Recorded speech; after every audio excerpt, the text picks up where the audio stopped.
कराची में बारिश की एंट्री। गुलशन हदीद, नॉर्थ कराची, FB एरिया और लियाकताबाद में तेज़ हवाओं और गरज चमक के साथ मेघा की बरसात। सुपर हाईवे जाम शोरो, थाना बोला खान और नूरियाबाद के अतराफ भी बारिश। गर्मी और हब्स का जोर टूट गया। महकमा मौसमियात ने खबरदार कर दिया, शहर कायद में अर्बन फ्लडिंग का खतरा है। राजस्थान पर मौजूद हवा का कम दबाव मजीद ताकतवर हो गया। कराची में 11 सितंबर तक गरज चमक के साथ बारिश का इम्कान है।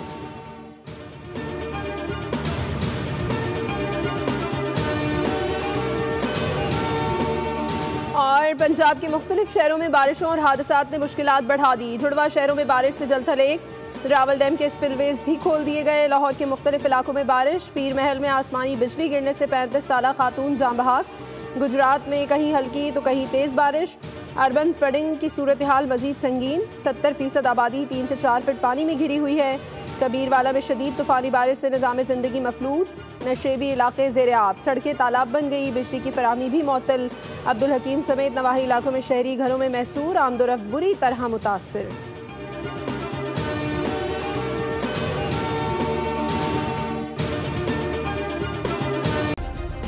सब्सक्राइब करें और बेल दबाएं ताकि कोई खबर रह न जाए।